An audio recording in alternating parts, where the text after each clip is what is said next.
You know, throughout my years of studying human nature, both in the East and the West, I've observed certain patterns in people. Patterns that repeat themselves across cultures, across generations, across all walks of life. And while I hesitate to speak in absolutes because life is far too fluid and mysterious for rigid categorizations, there are indeed certain types of personalities that one must approach with great caution. Not out of judgment, mind you, but out of wisdom. Out of a clear understanding of human psychology and the games people play, often without even knowing they're playing them. Now, when I speak of not trusting these personality types, I don't mean you should treat them with hostility or contempt. What I mean is that you must see them clearly, without illusion, without the naive hope that they will suddenly become something other than what they are. You must understand their nature, just as you would understand the nature of a scorpion or a snake. The scorpion stings not because it is evil, but because it is a scorpion. And to trust a scorpion not to sting you is not compassion, it is foolishness. So let us examine these 7 types. And as I describe them, you may recognize people in your own life. You may even recognize aspects of yourself. For we all contain multitudes, and we all play these roles at various times. The question is whether we're conscious of it, whether we're trapped in these patterns, or whether we can see them and move beyond them. The first personality type you must not trust is what I call the perpetual victim. This is the person for whom nothing is ever their fault. Everything that happens to them is the result of external circumstances, other people's cruelty, bad luck, or cosmic injustice. They have an explanation for every failure, every disappointment, every broken relationship, and in every explanation they are blameless. Now, life does indeed bring genuine suffering. We all experience loss, hardship, betrayal. This is the nature of existence in a world of change and impermanence. But the perpetual victim has turned suffering into an identity. They wear their wounds like badges of honor. They've constructed their entire sense of self around being wronged, being misunderstood, being unfairly treated. And here's why you cannot trust such a person. They will eventually cast you in the role of oppressor. It's inevitable, because their psychology requires an enemy, a source of their suffering. At first, you may be the savior, the one who understands them, the one who will finally treat them right. But given enough time, you will do something perhaps quite innocuous that they will interpret as betrayal or abandonment. And suddenly, you will become just another person who hurt them, just another chapter in their endless story of victimization. The perpetual victim cannot take responsibility, and a person who cannot take responsibility cannot be trusted. Why? Because they cannot see their own role in creating their circumstances. They cannot see how their own patterns, their own choices, their own interpretations contribute to their suffering. And if they cannot see their part in past difficulties, how can you trust them to behave differently in the future? Moreover, the perpetual victim will drain you. They will take your energy, your compassion, your resources, and it will never be enough. Because what they're really seeking is not help, but validation of their victim identity. They don't want solutions. Solutions would threaten their identity. What they want is someone to agree with them that the world is cruel and they are its innocent target. I remember speaking with a man once who told me he had been betrayed by every friend he'd ever had, cheated by every business partner, abandoned by every woman he'd loved, and as he told me this, he seemed almost proud of it, as if his life of betrayals proved something about his noble character struggling in an ignoble world. I asked him, in all these betrayals, did you never once consider your own part in attracting or creating these situations? He looked at me as if I had slapped him. The question was unbearable to him, because it threatened the very foundation of his identity. The second type is the chronic manipulator. This type is harder to identify at first because manipulators are often charming and skilled at reading people. They don't use direct force but rely on emotional pressure, guilt, and the desire to be liked or needed. For them, relationships are games to be won. Every interaction is a move to gain some advantage, often so habitual they don't even realize they're doing it. To recognize a manipulator, pay attention to how you feel around them. Do you often feel guilty or pressured to help? Do you end up doing things you didn't want to? Manipulators know which emotional buttons to push. They might guilt you with lines like, "Don't worry about me, I'll be fine alone," or remind you of favors they've done to make you comply. You can't trust a manipulator because their relationships are built on hidden agendas. Their kindness always comes with strings attached, and every favor carries an unseen price. I once knew a woman who could make you feel grateful just for helping her. She never asked directly, she'd sigh, mention how hard things were, and before you knew it, you were solving her problems for her while she smiled and thanked you. The tragedy of the manipulator is that they never form genuine connections. They're always performing, calculating, and controlling, surrounded by people yet always alone. The third personality type to be wary of is what I call the righteous crusader. This is the person who is absolutely certain they are right about everything. They have discovered the truth, whether it's a religious truth, a political ideology, a dietary philosophy, or a moral code, and now they're on a mission to convert everyone else. Now, having convictions is not the problem. Having passion for what you believe is not the problem. The problem is the absolute certainty, the complete inability to entertain doubt, the total identification with their position. The righteous crusader doesn't hold beliefs. They are their beliefs. Any questioning of their position is experienced as a personal attack. These are dangerous people because they're willing to sacrifice anything and anyone for their cause. Human relationships, compassion, even truth itself become secondary to the mission. They divide the world into the enlightened and the unenlightened, the saved and the damned, the pure and the corrupt. And they place themselves, naturally, firmly, in the category of the righteous. The righteous crusader cannot be trusted because they're fundamentally dishonest, even if they don't realize it. They're not interested in dialogue or understanding. They're interested in conversion.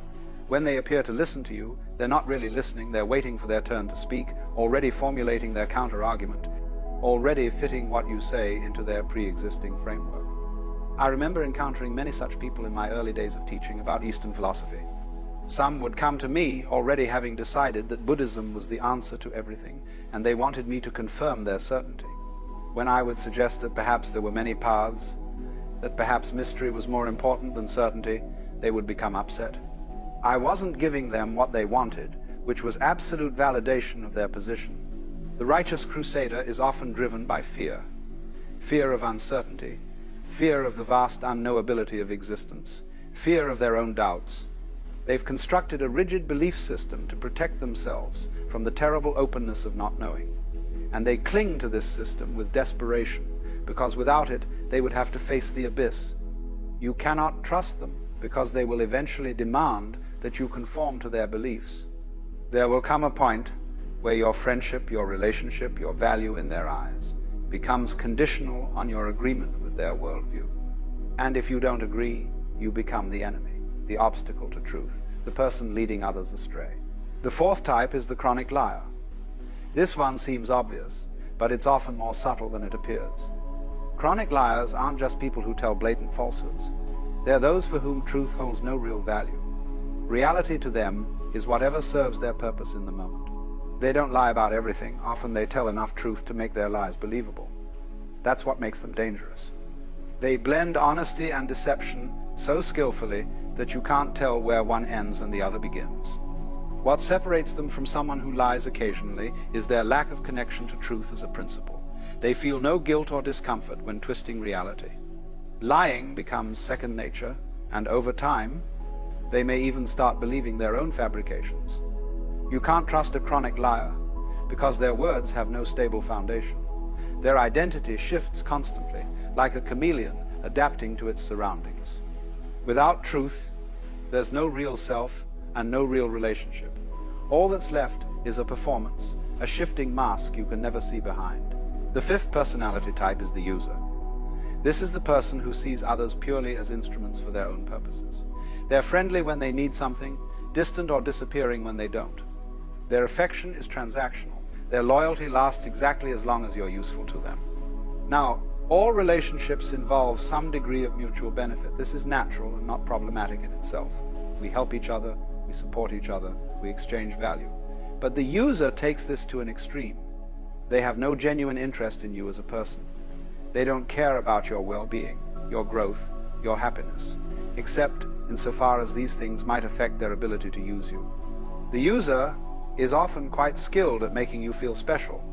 When they need you, they can be incredibly attentive, complimentary, engaging. They know how to make you feel valued and important. But notice what happens when they've gotten what they wanted from you, or when you're no longer in a position to provide them with something they need. Suddenly, they're unavailable. Your messages go unanswered. They're always too busy to meet. And if you do encounter them, they're polite but distant, their eyes already scanning the room for someone more useful. I remember a fellow I knew years ago who had an extraordinary network of connections. He seemed to know everyone, and everyone seemed to like him. But I noticed a pattern. He would attach himself to people who were successful or influential, cultivate their friendship intensively for a period, extract whatever benefit he could, introductions, opportunities, resources, and then move on to the next target. Those he'd used would later speak of him with a puzzled sense of hurt, unable to quite articulate what had happened, but feeling somehow diminished by the encounter. You cannot trust a user because their regard for you is entirely conditional. The moment you cease to be useful through a change in your circumstances, their circumstances, or simply because they've exhausted your utility, you will be discarded. And they will feel no guilt about this, because to them, this is simply how relationships work. People are resources to be exploited, not souls to be cherished. The user represents a profound poverty of spirit. They move through life taking, consuming, extracting, but never truly connecting. They accumulate contacts but have no friends. They may achieve material success, but they live in a desert of their own making, surrounded by people but utterly alone. The sixth type is the envious destroyer, the person who cannot bear others' success or happiness. If they can't have what you have, they'd rather see it ruined. Envy isn't about wanting to possess, it's about wanting to destroy. This type often hides behind concern or honest criticism. They'll point out flaws, predict failure, or downplay your success, claiming they're just being realistic. But after spending time with them, you don't feel supported, you feel smaller, doubtful, drained. The envious destroyer is most dangerous when close to you, because their envy is often unconscious. They may believe they care, but beneath it lies a wish that you'd fail or fall. I once knew a man whose friend always created crises right after his successes, demanding attention and pulling him back down. It took years for him to see that his friend couldn't stand being outshined. You can't trust the envious destroyer because your light wounds them, and wounded people often wound others in return. The seventh and final type is what I call the chaos merchant. This is the person who seems to attract drama and crisis wherever they go. Their life is always in turmoil. There's always an emergency, always a disaster, always some terrible situation unfolding. And somehow they always manage to pull others into their chaos. Now, some people genuinely experience difficult circumstances. Life can be hard, and sometimes people face genuine crises through no fault of their own. But the chaos merchant is different. For them, chaos is not an occasional visitor, it's a permanent resident. It's their natural state, their comfort zone, perhaps even their identity. The chaos merchant creates drama because they're addicted to intensity. Calm feels like death to them. Peace feels like absence. They've become so accustomed to crisis that they literally don't know how to function without it. And so, when things start to settle down, when life begins to stabilize, they unconsciously create a new crisis. They pick a fight, they make an impulsive decision, they create a problem where none existed. These people are exhausting to be around because they're like a hurricane. Everything in their vicinity gets pulled into the storm. You think you're being helpful by assisting them with their latest crisis, but you're actually enabling their pattern. You're giving them the attention and intensity they crave, which only reinforces their behavior. I remember a woman who would telephone me at all hours, always with some urgent situation. Her landlord was threatening to evict her. Her employer was treating her unfairly. Her family was betraying her. Her health was failing. And she needed advice, support, help immediately. For a time I tried to assist her, but I began to notice that no matter how the crisis was resolved, there was always a new one waiting in the wings. The moment one drama concluded, another began. It was as if she were following a script, moving from crisis to crisis with perfect regularity. The chaos merchant cannot be trusted because they will inevitably pull you into their chaos. They will make their emergency your emergency. They will make their drama your drama. And your life, which perhaps was relatively peaceful and stable, will become turbulent and exhausting. Moreover, the chaos merchant cannot be relied upon for anything requiring stability or consistency. They cannot keep commitments because their life is too chaotic. They cannot be there for you in your times of need because they're always in crisis themselves. The relationship becomes entirely one-sided, with you constantly giving and them constantly taking. In the end, the question is not whether these personality types exist. Clearly they do. The question is whether we have the wisdom to recognize them, the courage to acknowledge what we see, and the self-respect to act accordingly. This is not hardness of heart. This is clarity of vision. And clarity of vision is perhaps the most compassionate thing we can offer, both to ourselves and to others.